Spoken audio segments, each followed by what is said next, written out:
Hi, and welcome to Taiwan. Actually, I'm not in Taiwan. I'm in Norfolk, Virginia.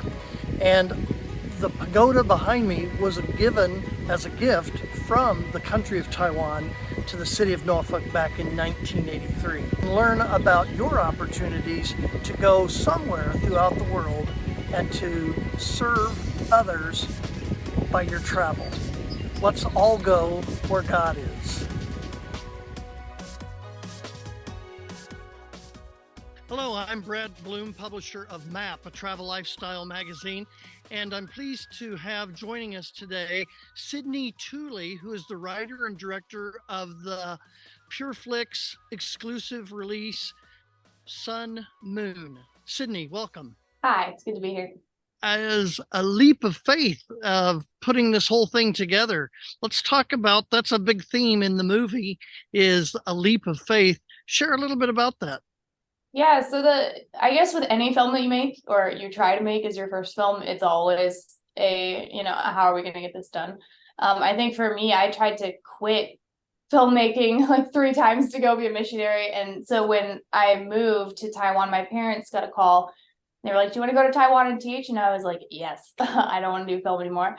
Um, and while I was out there teaching, I realized I was teaching film, which and it was kind of like God being like, go back and make movies. And I was like, why? This is like such a this ah so moved back to Nashville. I got a master's degree, and while I was in school, I started writing this screenplay for my thesis. And originally we were going to try to run and gun the thing at like $11,000 or something crazy. And COVID came in and shut us down. And so, there's a lot of, will we get the movie made? Will I ever get a movie made? Is this the movie we're supposed to make? And then we got a call that Sony wanted it, and here we are. So it's been a journey. Talk a little bit about the whole concept of leap of faith for people, because I think when people are considering traveling to Taiwan or wherever it might be throughout the world, there's a little bit of concern that, can I do this? Right. I think that was kind of the spirit of the film, was taking that leap of faith into whether you want to be a student missionary, whether you want to travel, whether you want to be involved with, any going anywhere, I guess, out of your comfort zone. And I know for me, when I moved to Taiwan, it was this huge jump, and a lot of the film is based on exactly how I felt when I got there and the situations I was put in. And I think that anybody who decides to go on and do that kind of thing, do missionary work in any capacity, this is the movie that I wanted to make, to show, it is difficult. You can off-road into the jungle somewhere. But that leap of faith doesn't always end in the way that you think it should or will. And if you're going to do it, then you have to just go for it and give all of your trust to that thing that you're putting the faith into.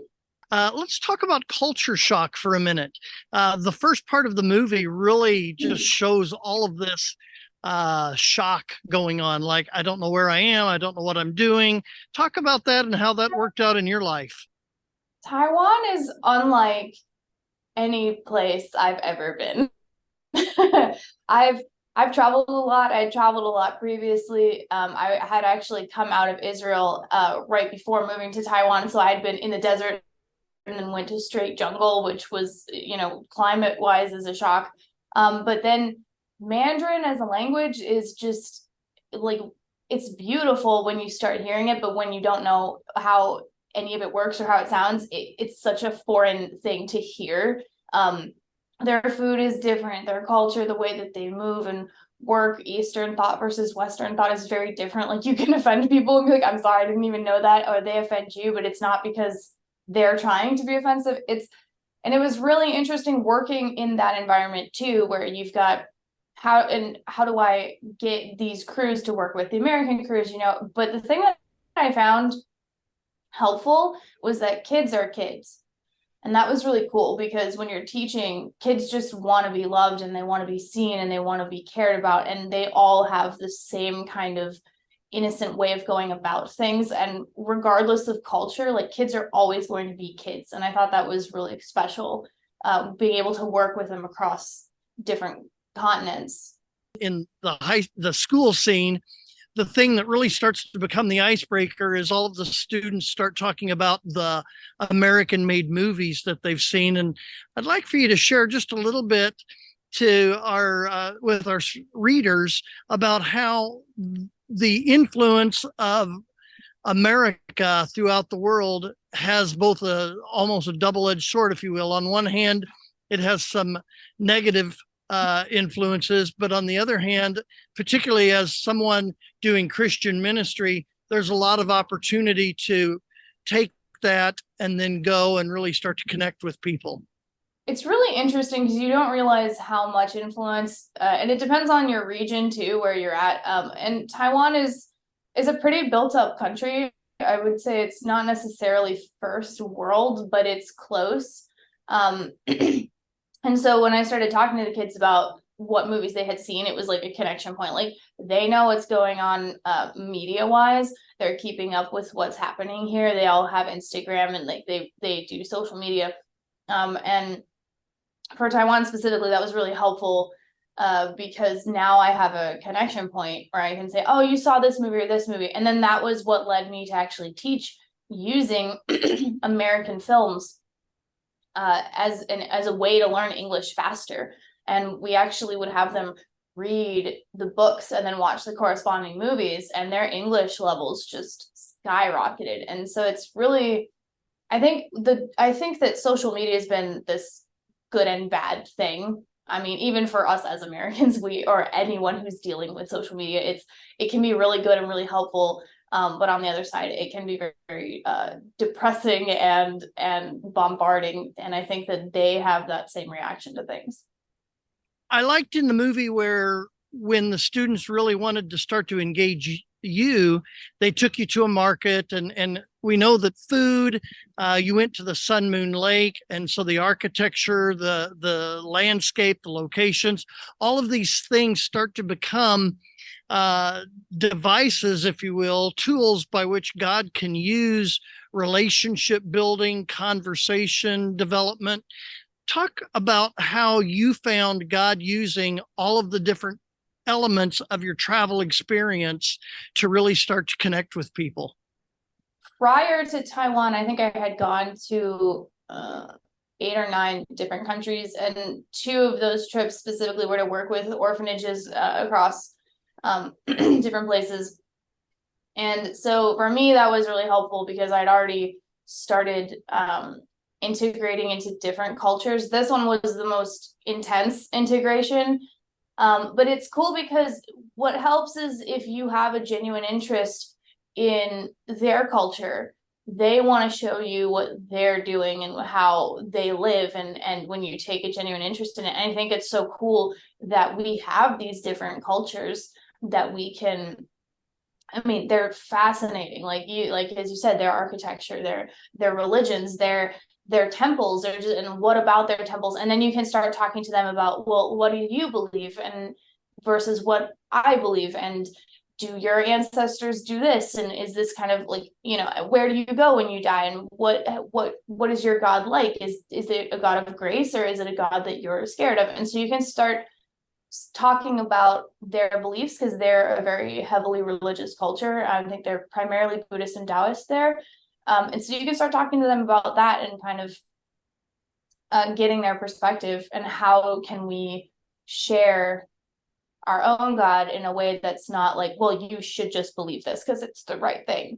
And I think it's really cool being able to compare religion and the way that they live and the way that they communicate with their gods and their way they worship, I wanted to ask you, because as I was doing some research in preparation, nearly 70% of the population in Taiwan is either Buddhist or Taoist, and only about less than 4% is Christian.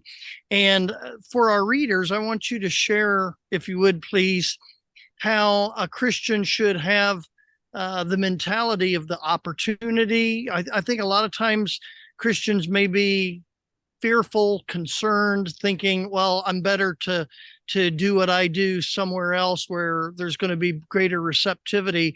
But talk about not only the opportunity to minister to people in a country where Christianity is not very significant, but also how that ministers to you as a Christian as you do that. I think part of it is listening first. I think that everybody has their way of communicating.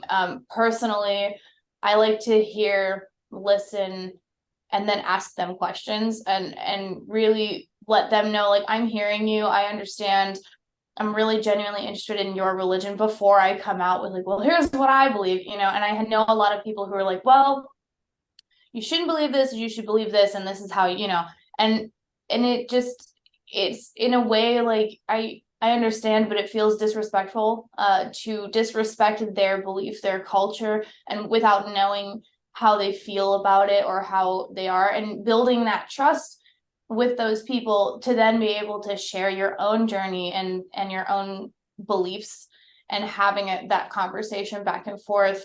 And I think that we should be, I think, first of all, it's helpful to be really aware of how they feel about it. Because if you've got someone who believes that their God is always going to punish them and they're being watched all the time, that they're not going to want to hear about another God, because right now they're scared of this God. And so, being able to, especially with the kids, it was fun because I could, a lot of the kids in that actual school are Buddhist or Taoist, and their belief systems are very different. And so I have to get them to trust me first, and then I can say, well, my God's not like that, and they'll be like, well, what's your God like?